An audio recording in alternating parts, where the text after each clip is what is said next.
जय जय श्री सीताराम, जय बालाजी महाराज। प्रेम से बोलो सियावर रामचंद्र की जय। प्यारे भक्तों, यदि आपके कार्य बढ़ती शत्रुता के चलते बनते बनते बिगड़ जाते हैं, शत्रु हाथ धोकर आपके पीछे पड़ा हुआ है, तो आज हम आपके लिए हनुमान जी महाराज का एक ऐसा शत्रु नाशक हनुमान मंत्र लेकर आए हैं, जिसको अगर आपने रोज 108 बार जाप कर लिया या फिर अपने मोबाइल पर 108 बार सुन भी लिया तो बहुत ही जल्द आपका बड़े से बड़ा शत्रु भी घुटने टेक देगा। जैसा कि आपको बता दे कि शत्रु कई तरह के हो सकते हैं, लेकिन आज हम आपको जो यह शत्रु समन का मंत्र बताने जा रहे हैं, इसका जाप करके या सुन करके आप आसानी से शत्रु पर विजय प्राप्त कर सकते हैं। किसी भी शत्रु का प्रभाव कम करने के लिए या समाप्त करने के लिए शत्रु समन का प्रयोग और शत्रु विनाशक मंत्र का प्रयोग करने पर बहुत ही अच्छा रिजल्ट मिलता है।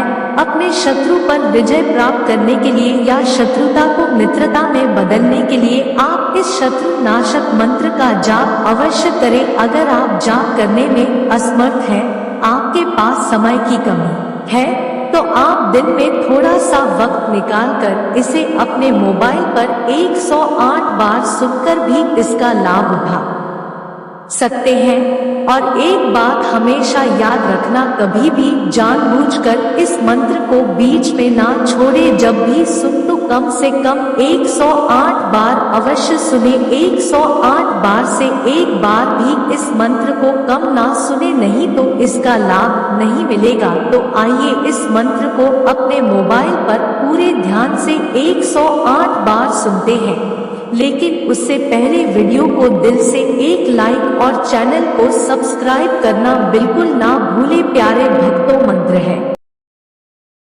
ओम आंजनेयाय विद्महे वायुपुत्राय धीमहि तन्नो हनुमति प्रचोदयात्। ओम आंजनेयाय विद्महे वायुपुत्राय धीमहि तन्नो हनुमति प्रचोदयात्। ओम आंजनेयाय विद्महे वायुपुत्राय धीमहि तन्नो हनुमति प्रचोदयात्। ओम आंजनेयाय विद्महे वायुपुत्राय धीमहि तन्नो हनुमति प्रचोदयात्।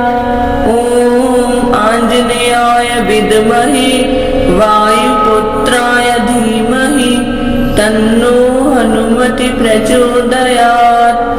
ओम आंजनेयाय विद्महे वायुपुत्राय धीमहि तन्नो हनुमति प्रचोदयात्। ओम आंजनेयाय विद्महे वायुपुत्राय धीमहि तन्नो हनुमति प्रचोदयात्।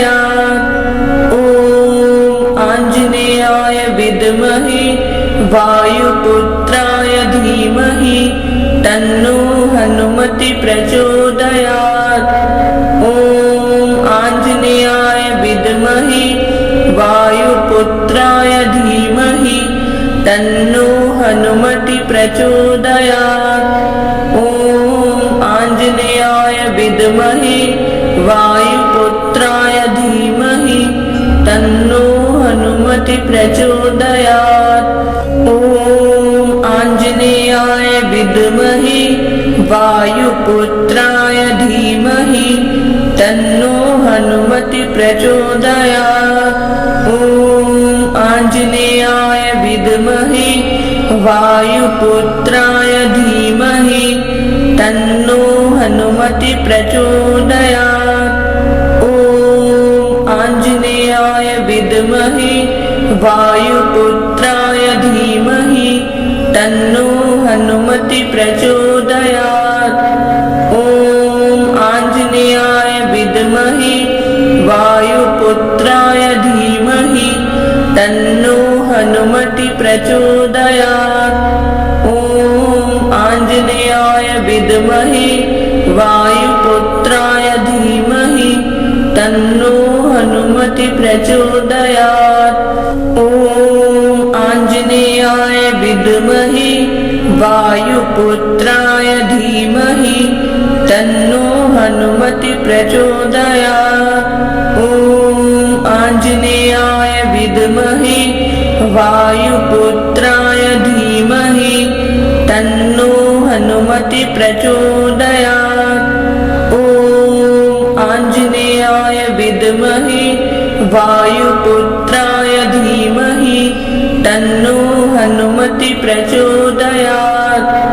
ॐ आञ्जनेयाय विद्महे वायुपुत्राय धीमहि तन्नो हनुमति प्रचोदयात्।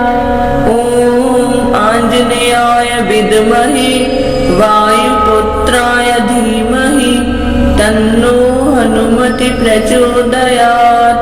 ॐ आञ्जनेयाय विद्महे वायुपुत्राय धीमहि तन्नो हनुमति प्रचोदयात्। ॐ आञ्जनेयाय विद्महे वायुपुत्राय धीमहि तन्नो हनुमति प्रचोदयात्।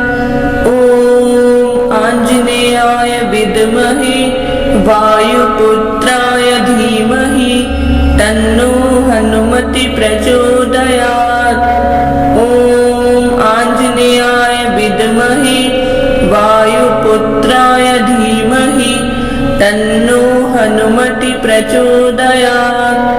ॐ आञ्जनेयाय विद्महे वायुपुत्राय धीमहि तन्नो हनुमति प्रचोदयात्। ॐ आञ्जनेयाय विद्महे वायुपुत्राय धीमहि तन्नो हनुमति प्रचोदयात्। ॐ आञ्जनेयाय विद्महे वायुपुत्राय धीमहि तन्नो हनुमति प्रचोदयात्। ॐ आञ्जनेयाय विद्महे वायुपुत्राय धीमहि तन्नो हनुमति प्रचोदयात्। ॐ आञ्जनेयाय विद्महे वायुपुत्राय धीमहि तन्नो हनुमति प्रचोदयात्। ॐ आञ्जनेयाय विद्महे वायुपुत्राय धीमहि तन्नो हनुमति प्रचोदयात्। ॐ आञ्जनेयाय विद्महे वायुपुत्राय धीमहि तन्नो हनुमति प्रचोदयात्। ॐ आञ्जनेयाय विद्महे वायुपुत्राय धीमहि तन्नो हनुमति प्रचोदयात्। ॐ आञ्जनेयाय विद्महे वायुपुत्राय धीमहि तन्नो हनुमति प्रचोदयात्। ॐ आञ्जनेयाय विद्महे वायुपुत्राय धीमहि तन्नो हनुमति प्रचोदयात्। ॐ आञ्जनेयाय विद्महे वायुपुत्राय धीमहि तन्नो हनुमति प्रचोदयात्। ॐ आञ्जनेयाय विद्महे वायुपुत्राय धीमहि तन्नो हनुमति प्रचोदयात्। ॐ आञ्जनेयाय विद्महे वायुपुत्राय धीमहि तन्नो हनुमति प्रचोदयात्। ॐ आञ्जनेयाय विद्महे वायुपुत्राय धीमहि तन्नो हनुमति प्रचोदयात्। ॐ आञ्जनेयाय विद्महे वायुपुत्राय धीमहि तन्नो हनुमति प्रचोदयात्। ॐ आञ्जनेयाय विद्महे वायुपुत्राय धीमहि तन्नो हनुमति प्रचोदयात्। ॐ आञ्जनेयाय विद्महे वायुपुत्राय धीमहि तन्नो हनुमति प्रचोदयात्। ॐ आञ्जनेयाय विद्महे वायुपुत्राय धीमहि तन्नो हनुमति प्रचोदयात्। ॐ आञ्जनेयाय विद्महे वायुपुत्राय धीमहि तन्नो हनुमति प्रचोदयात्। ॐ आञ्जनेयाय विद्महे वायुपुत्राय धीमहि तन्नो हनुमति प्रचोदयात्। ॐ आञ्जनेयाय विद्महे वायुपुत्राय धीमहि तन्नो हनुमति प्रचोदयात्। ॐ आञ्जनेयाय विद्महे वायुपुत्राय धीमहि तन्नो हनुमति प्रचोदयात्। ॐ आञ्जनेयाय विद्महे वायुपुत्राय धीमहि तन्नो हनुमति प्रचोदयात्। ॐ आञ्जनेयाय विद्महे वायुपुत्राय धीमहि तन्नो हनुमति प्रचोदयात्। ॐ आञ्जनेयाय विद्महे वायुपुत्राय धीमहि तन्नो हनुमति प्रचोदयात्। ॐ आञ्जनेयाय विद्महे वायुपुत्राय धीमहि तन्नो हनुमति प्रचोदयात्। ॐ आञ्जनेयाय विद्महे वायुपुत्राय धीमहि तन्नो हनुमति प्रचोदयात्। ॐ आञ्जनेयाय विद्महे वायुपुत्राय धीमहि तन्नो हनुमति प्रचोदयात्। ॐ आञ्जनेयाय विद्महे वायुपुत्राय धीमहि तन्नो हनुमति प्रचोदयात्। ॐ आञ्जनेयाय विद्महे वायुपुत्राय धीमहि तन्नो हनुमति प्रचोदयात्। ॐ आञ्जनेयाय विद्महे वायुपुत्राय धीमहि तन्नो हनुमति प्रचोदयात्।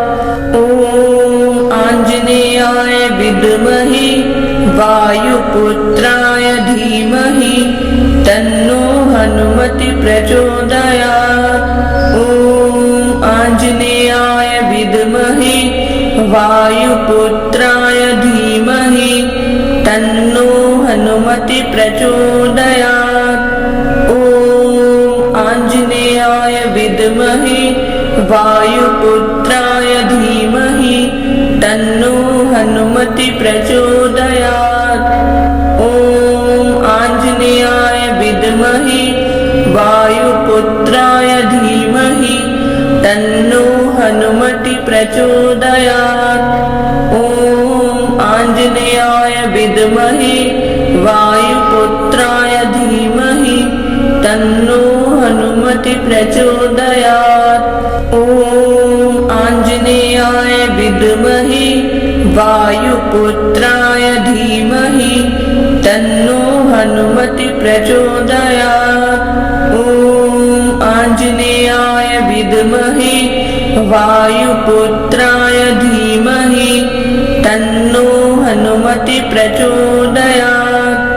ॐ आञ्जनेयाय विद्महे वायुपुत्राय धीमहि तन्नो हनुमति प्रचोदयात्।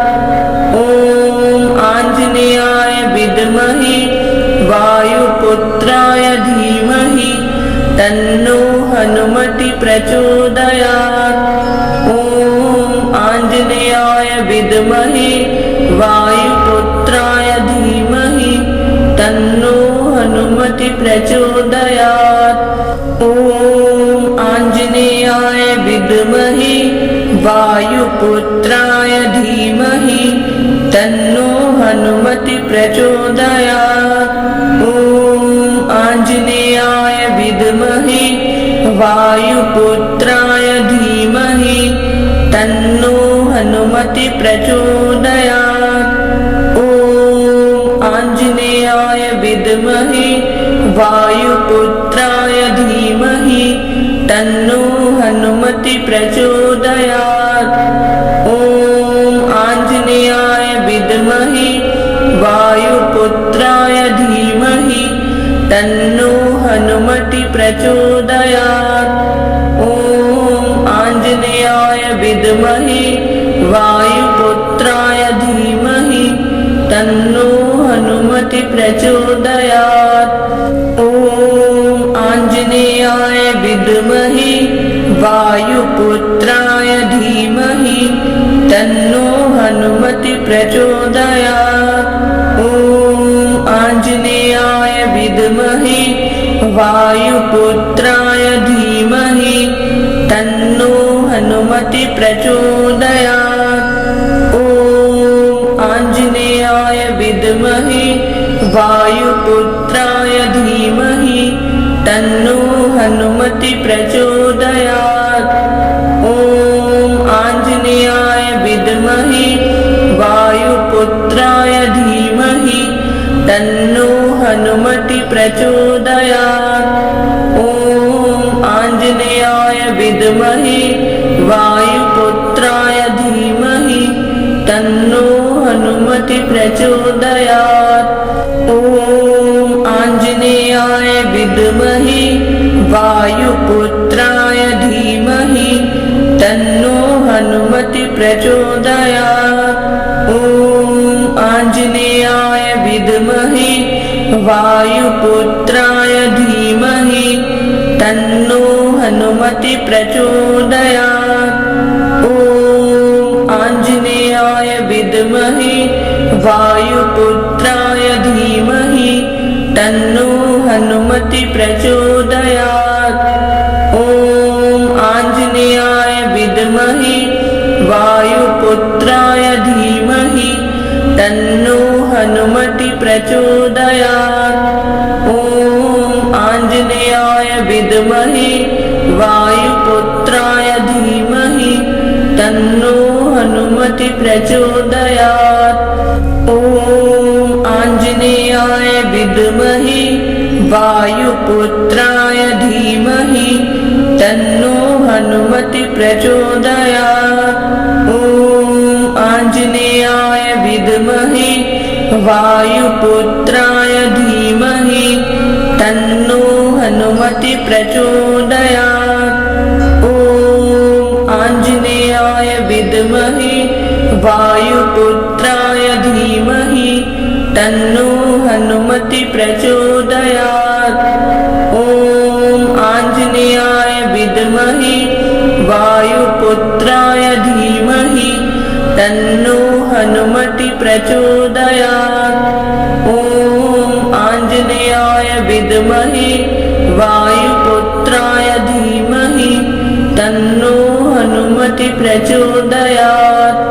ॐ आञ्जनेयाय विद्महे वायुपुत्राय धीमहि तन्नो हनुमति प्रचोदयात्। ॐ आञ्जनेयाय विद्महे वायुपुत्राय धीमहि तन्नो हनुमति प्रचोदयात्।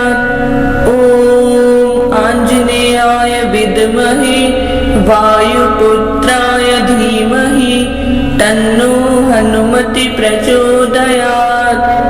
ॐ आञ्जनेयाय विद्महे वायुपुत्राय धीमहि तन्नो हनुमति प्रचोदयात्।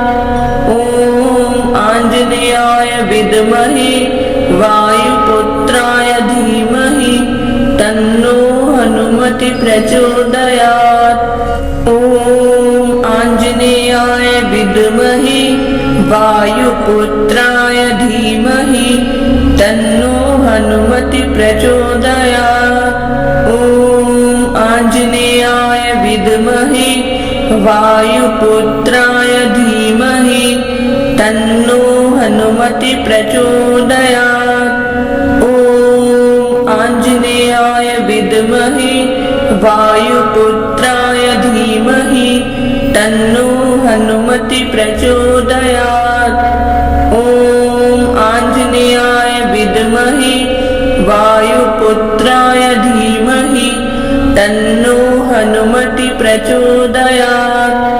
ॐ आञ्जनेयाय विद्महे वायुपुत्राय धीमहि तन्नो हनुमति प्रचोदयात्। ॐ आञ्जनेयाय विद्महे वायुपुत्राय धीमहि तन्नो हनुमति प्रचोदयात्। ॐ आञ्जनेयाय विद्महे वायुपुत्राय धीमहि तन्नो हनुमति प्रचोदयात्।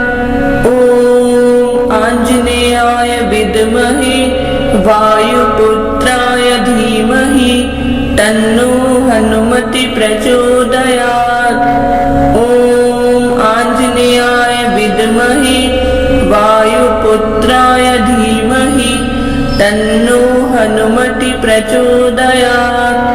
ॐ आञ्जनेयाय विद्महे वायुपुत्राय धीमहि तन्नो हनुमति प्रचोदयात्। ॐ आञ्जनेयाय विद्महे वायुपुत्राय धीमहि तन्नो हनुमति प्रचोदयात्। ॐ आञ्जनेयाय विद्महे वायुपुत्राय धीमहि तन्नो हनुमति प्रचोदयात्। ॐ आञ्जनेयाय विद्महे वायुपुत्राय धीमहि तन्नो हनुमति प्रचोदयात्।